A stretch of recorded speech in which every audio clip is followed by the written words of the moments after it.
Chapter 3. Getting What You Want. Suppose that you're unsure about what it takes to live a good life. So you visit your nearest philosophy department, plunk yourself down in the ethicist's office, and ask her directly. And suppose she gives you the following advice. 1.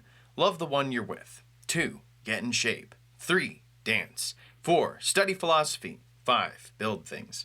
That strikes me as a pretty good list. It's not the whole of a good life, agreed, but it's not a bad start. But what if you disagree? What if you're a terrible dancer? What if you don't care about the benefits of getting in shape? Maybe you're a klutz like me and can't build anything more complicated than a paper airplane. Come to think of it, what could possibly qualify this professor to give advice about the good life? Surely you might think you get to decide for yourself what's going to make your life better off. Dancing and building things may work wonders for her, but that doesn't mean that her recipe for success has any universal authority. No recipe does. It all depends on what you care about. The desire-satisfaction theory of human welfare takes this sort of criticism very seriously. The theory tells us that your life goes well for you to the extent that you get what you want. Something is good for you if it satisfies your desires, only if it satisfies your desires and because it satisfies your desires. At the other end of the spectrum, your life goes badly just when your desires are frustrated. On this view, nothing can make your life better unless it gets you what you want. Such things as wealth, health, and a loving family are personally beneficial only if we want them, or the things they can provide.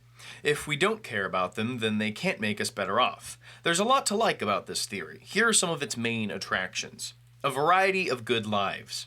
The desire-satisfaction theory explains why there are many models of a good life rather than just a single one. What makes my life good may be very different from what does the trick for you, because you and I may not want the same things. Our deepest desires determine what counts as life's improvements or failures. On this line of thinking, nothing, not health, love, knowledge, or virtue, is an essential ingredient in making everyone's life better off. Whether our lives have been improved depends entirely on whether our desires have been fulfilled. It seems possible to have a good life that consists in wholehearted devotion to religious causes, to philosophy, music, travel, social justice, Star Trek conventions, or a favorite sports team. A good life focused on none of these, or a combination of these, also seems possible. This makes perfect sense if we assume that our individual desires hold the key to a good life. I prefer chocolate to vanilla, and you don't? Then chocolate makes me better off, and vanilla does the same for you. You really want to collect igneous rocks? Splendid. Then you'd better get your hands on some. But my life will go perfectly well without any. The desire-satisfaction theory easily accounts for this. Your life goes well to the extent that your desires are satisfied. Since people desire very different things, there is a wide variety of good lives. Personal authority. Against the previous point, many people would argue that the good life must be focused on a single kind of pursuit: religious devotion, inner harmony, creativity, or philosophy, to name just a few prominent candidates. But there is something worrying about such single-mindedness. For each of these candidates, there are many who feel excluded and even angered at the suggestion that their life doesn't fit the favored model. After all, if you love excitement and hate tranquility, can it really be that inner harmony is the key to your well-being? If the desire theory is right, then each of us has the final say on what makes our life go well, because it's our desires that determine how well we are faring. Further, no one gets to dictate which basic desires we should have. That is a personal matter. There is no universal standard for appropriate desires. To each his own. This view gives us a huge amount of freedom to choose our own vision of the good life. The only limitation here is that the good life must consist of satisfied desires. But what these desires are for, that is entirely up to you. Avoiding objective values. A popular approach says that the good life consists of a handful of activities and experiences: gaining knowledge, experiencing love, appreciating art and music, being virtuous, and taking enjoyment in all of these things. This is an example of an objective theory of human welfare. It is objective in the sense that what directly contributes to a good life is fixed independently of your desires and your opinions about what is important. There are a lot of objective theories of welfare. Some theories, for instance, insist that the more knowledge you have, the better your life is going for you, even if you don't care very much about obtaining knowledge. I'm skeptical of such a view. Is your life really better now that you know I have a cat named Oscar?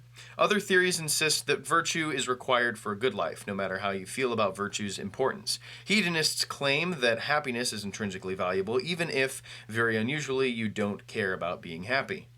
Desire theorists reject all objective theories of welfare. In doing so, they spare themselves the huge controversies that surround the defense of objective values. It is really difficult to argue for such values. That's because, for any contender, we can always ask a simple question: how can something make my life better if I don't want it and don't want what it can get me?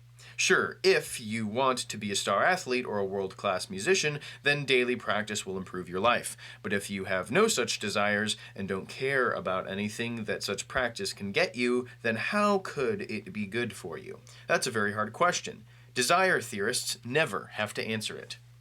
Motivation.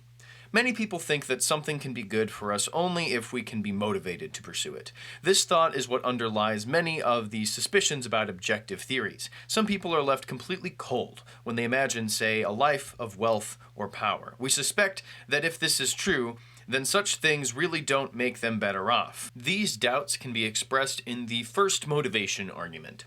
1. If X is truly good for you, then you will be motivated to get X, so long as you know about X and know how to get it. 2.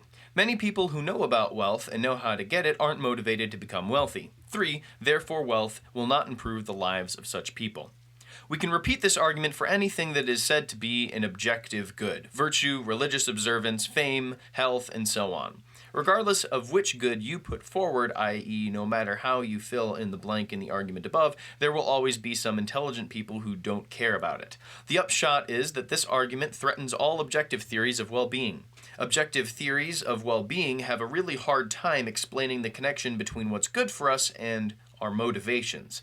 On the desire theory, explaining this is a piece of cake. To see this, consider the second motivation argument. 1. If something is truly good for you, then it will satisfy your desires. 2. If something will satisfy your desires, then you will be motivated, at least to some extent, to get it, so long as you know what you want and know how to get it. 3. Therefore, if something is truly good for you, then you will be motivated, at least to some extent, to get it, so long as you know what you want and know how to get it. The first premise states a central claim of the desire theory. The second premise seems clearly true once we understand that desires motivate us to do things, and the argument is valid. So if both premises are true, then the conclusion must be true. Indeed, desire theorists regard this conclusion as an important truth and think that it is a major strike against objective theories that they cannot allow for it.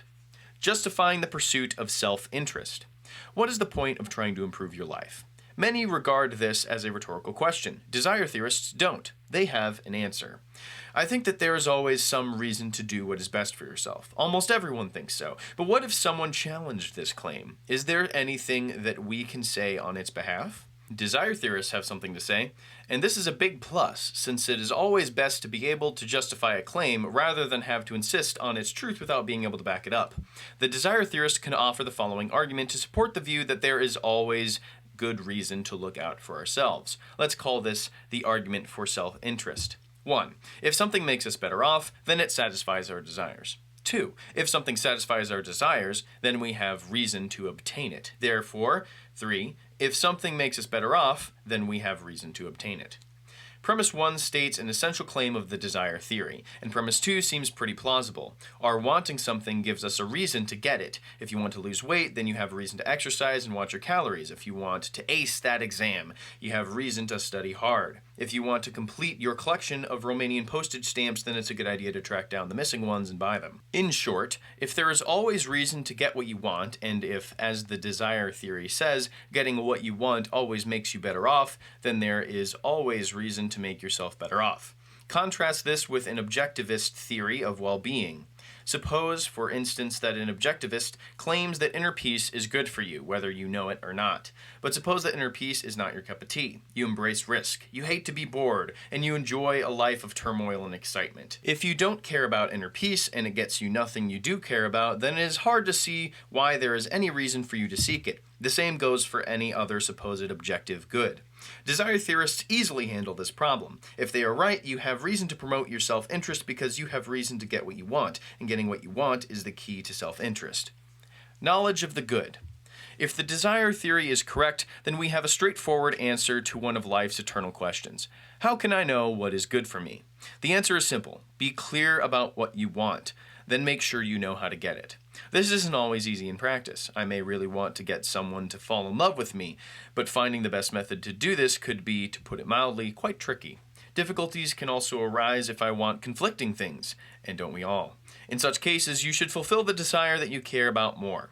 Again, it isn't always easy in practice to tell which one this is. Sometimes we realize only too late that we made a mistake and pursued a goal that mattered less to us than the one we passed up. In that case, we chose badly. We may have gained some good, but we would have gained even more had we satisfied our deeper desire. These are not difficulties with the desire theory. After all, at times it really is very hard to know how to make our lives better. A plausible theory of well-being should explain why we are puzzled when we are. It should also give us clear advice in many cases. The desire theory does both. It tells us why it is sometimes so difficult to know what is best for us, because we don't know how to get what we want, or we aren't sure about what we want most. And it also explains the easy cases. These are precisely those where we do know what we want and know how to get it. Compare this picture to the one offered by objectivists. If personal opinion or preference does not determine what is best for us, then how can we know what to aim for? Objectivists insist that, say, knowledge, virtue, and inner peace are directly good for us. But how can they defend such claims if we consistently deny them? What if, as is really the case, different objectivists disagree among themselves about what has intrinsic value? Are we just supposed to intuit the truth here? What happens if I intuit the importance of virtue and you don't? How do we resolve the dispute between those who are sure that virtue is the key to a good life and those who insist that fame and fortune is what it's all about? Desire theorists avoid all such difficult questions. They deny that there are any objective goods. Thus, they are spared the task of explaining how we could have knowledge of such things. You want to know how to make yourself better off? Get clear about what you really care about. Then find out how to get it. It isn't always easy, but it isn't a fundamental mystery either.